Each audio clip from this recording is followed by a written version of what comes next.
Time. Apologies for being running a little bit late this morning, but praise God that we're here. And we've made it. I'll open us up with a word of prayer. We'll go through one more song of praise and then we'll go into our word. Let us pray. Heavenly Father, thank you again for this day. Thank you, Lord, for waking us up this morning, Lord.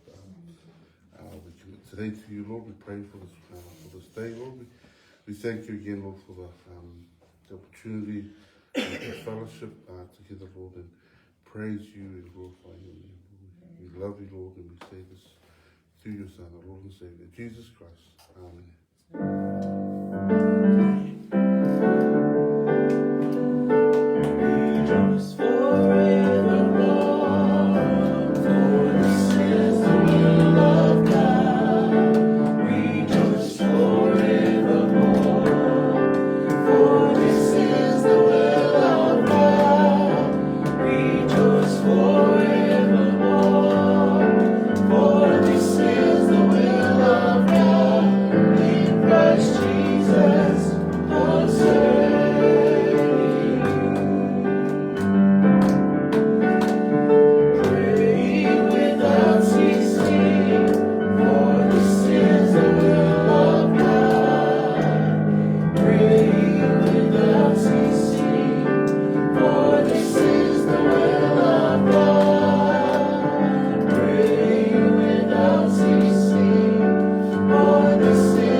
Today we're going through the book of James.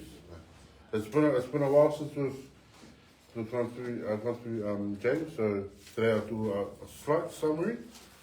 But I'll invite you guys all to turn your Bibles to James chapter 1, and I'll ask us to read just to refresh our memories out. If we can read Yakupo Mumua, and we'll read all the way up to verse 20, sorry. So, Yakupo Mumua, so James 1, verse 1, all the way through to verse 20. Just to refresh our memories of what we're going through. So I'll ask our Samoan Bible readers, please, Yakupo Mumua, Whai Upa Mumua, so Whai Upa Ruosful, and then I'll ask our New King James Version readers to read through.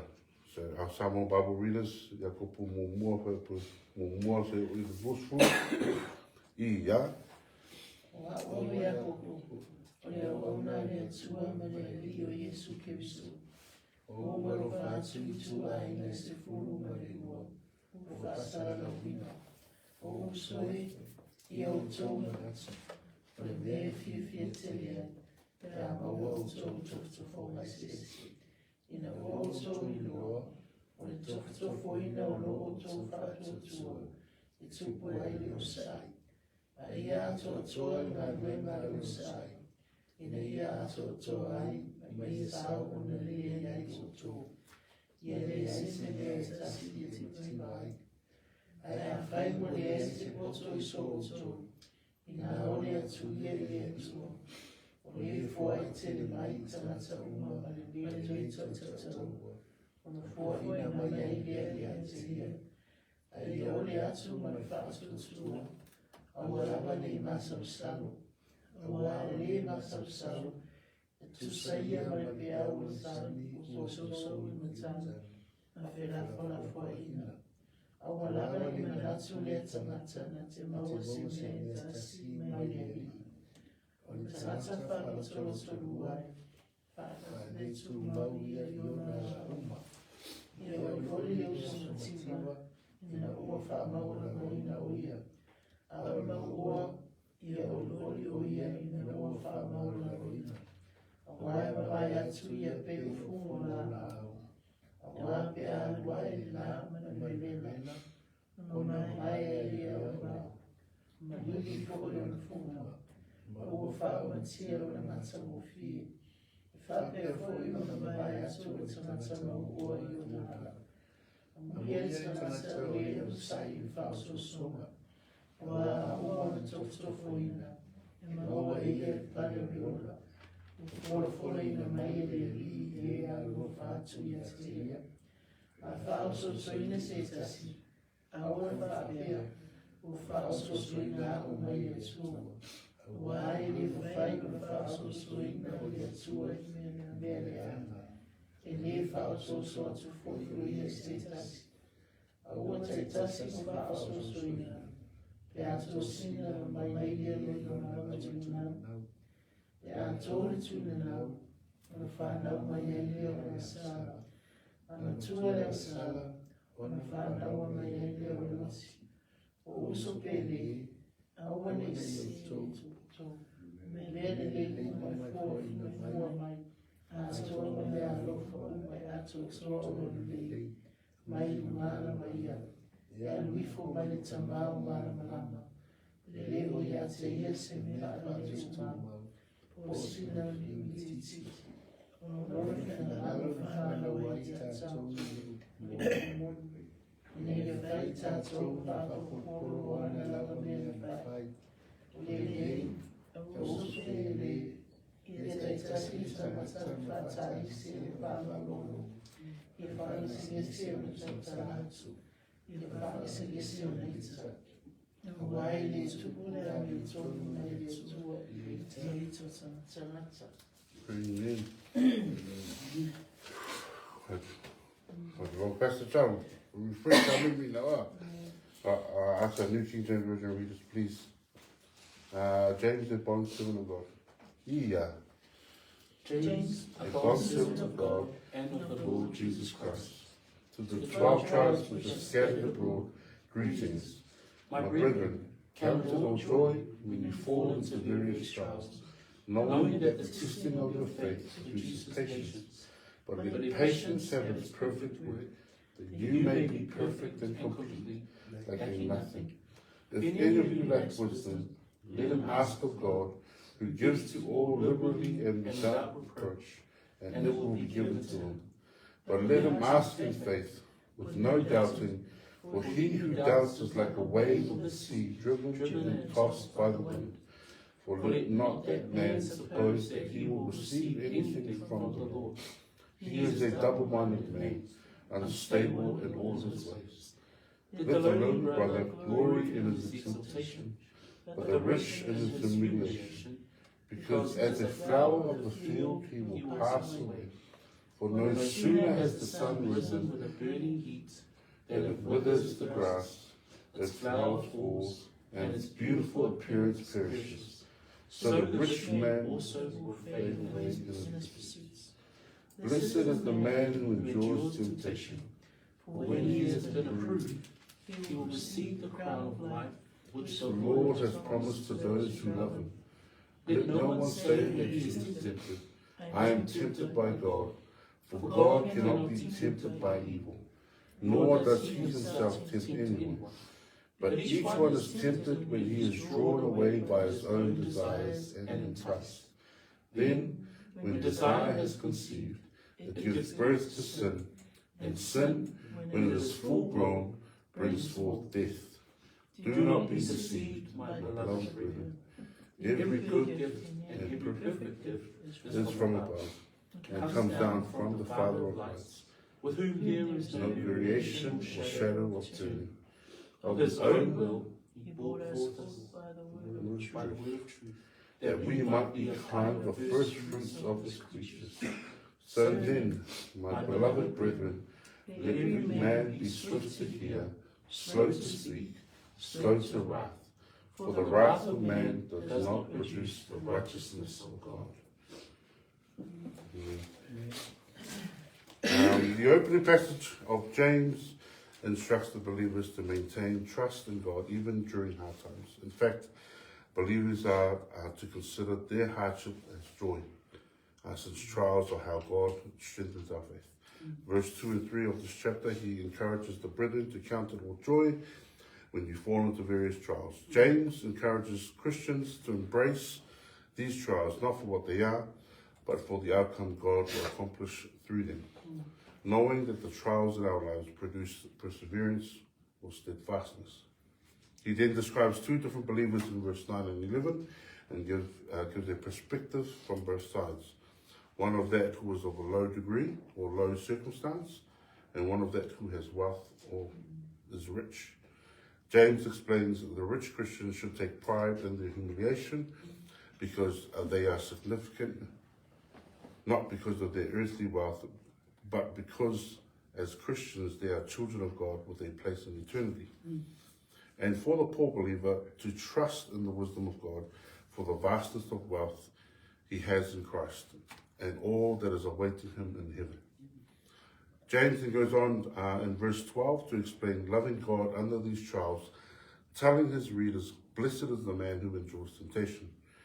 Being blessed describes an inner joy that is understood by outward circumstances because it comes from resting and trusting in the Lord. Verse 14 and 15, James warns us of the consequences of giving into our desire, falling into sin. James explains that each one is tempted when he is carried away by his own lust or intense desire. People are tempted when they allow their lust to carry them away, when they dwell unchecked on their desire. And if a person allows that lust to direct his or her action, then the desire gives birth to sin, and sin brings forth death. The last time we went through verse 18. James contrasts the new birth that Christians experience with what is given birth in the previous verses. Desire gives birth to sin, and sin gives birth to death.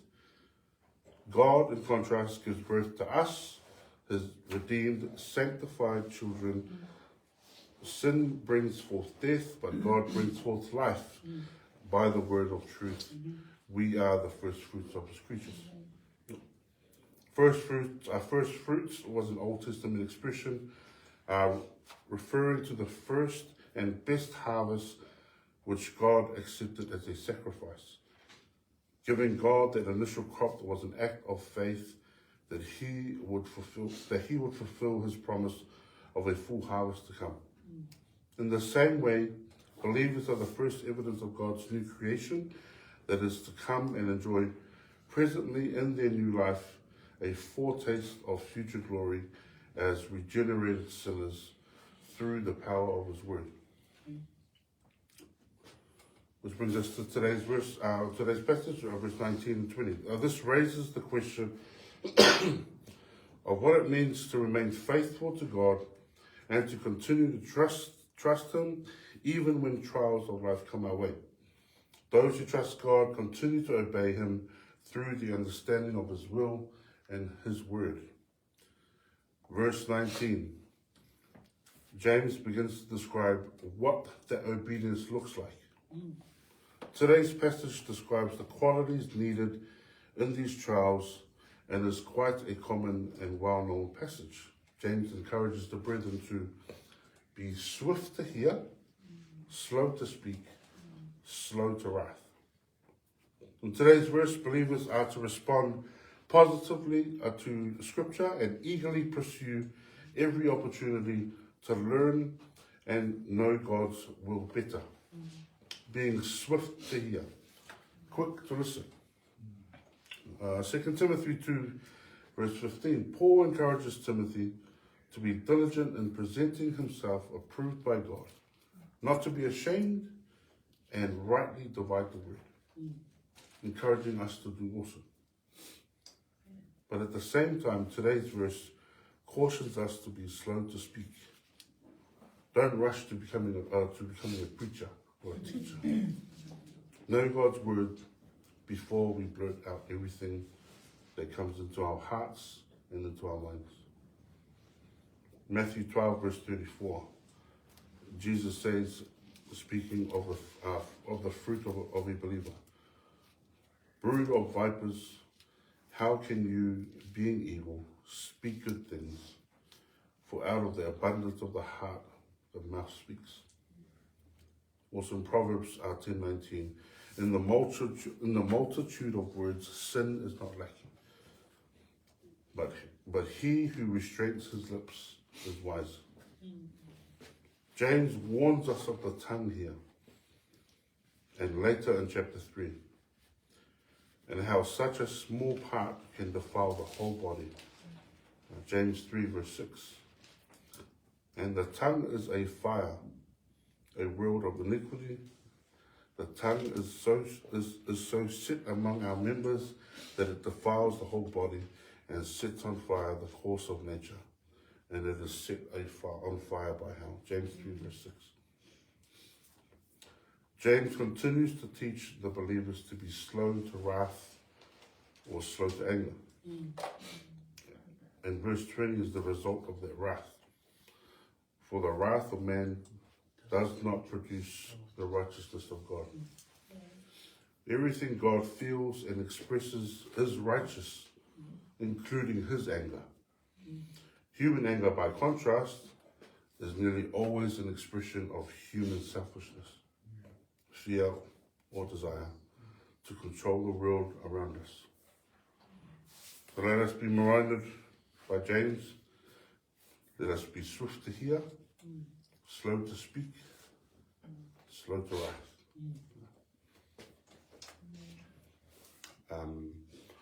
That's our study for today.